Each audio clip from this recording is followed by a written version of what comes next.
The sun was just beginning to rise over the war-torn city of Fallujah, Iraq.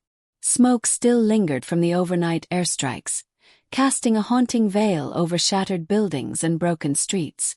Sergeant Jason Walker, a 28-year-old Marine from Ohio, tightened his grip on his rifle. His squad had been deployed to search and secure a suspected insurgent hideout in the heart of the city, a mission that could turn deadly in seconds. Jason had seen war before, but Fallujah was different. This wasn't just a battlefield. It was a maze of shadows, where every corner could hide death. The city echoed with silence, the kind that screams louder than any gunfire. "Alpha Team, move in," came the order through his earpiece. The squad advanced, boots crunching over shattered glass and rubble. The streets were empty, but the tension was thick. Jason led the team into a narrow alley. He noticed a boy no older than 10, watching them from behind a cracked door. The child's eyes were hollow, frightened, but not surprised. "Isaac, we're not alone," Jason whispered. Suddenly, the world erupted. A thunderous blast shook the alley. A roadside bomb, an IED, had been triggered. Dust and debris filled the air as the squad was thrown to the ground. Jason's ears rang, his vision blurred, but he forced himself up, blood trickling from a gash on his forehead. "Man down!" someone screamed.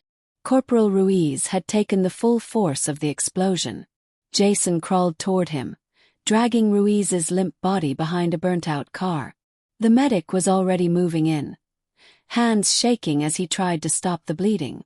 The rest of the squad fanned out, returning fire toward a rooftop where muzzle flashes had appeared. Gunshots cracked through the morning silence. Jason raised his rifle and fired, watching an insurgent fall from the rooftop like a rag doll. The fight was on. Through the chaos, Jason kept thinking about home. His mom's porch, his little sister's graduation. But there was no time to dream.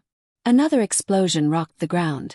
This time, a mortar round slammed into a nearby building, sending a fireball into the sky. Jason and his team were caught in the middle of hell. "Fall back," his commanding officer shouted. But Jason didn't move. He spotted movement, 3 insurgents slipping through a side alley with RPGs. If they weren't stopped, the entire squad could be wiped out. "I've got them," Jason yelled. He broke from cover, sprinting into the alley. Bullets zipped past him, one grazing his arm. He dropped to one knee and fired. 1, 2, 3. All down. But his relief was short-lived. From behind a door, another enemy stepped out and hurled a grenade. Jason reacted instantly. He dove on the grenade, pushing it away just as it exploded. The force lifted him off his feet and slammed him against the wall. Everything went black. He woke up hours later in a field hospital, bandaged, bruised, and barely breathing. But he was alive. "Sergeant Walker," the medic said softly, "you saved the whole squad. You're a damn hero." Jason tried to smile, but it hurt. Not as much as the news that came next. 3 men from his team didn't make it, including Ruiz. Tears welled up in Jason's eyes. This was the cost of war. Not just lives but pieces of your soul. After 2 weeks, he was flown back to the US to recover. But something inside him had changed. He had left a part of himself in Fallujah, buried beneath the rubble with the fallen.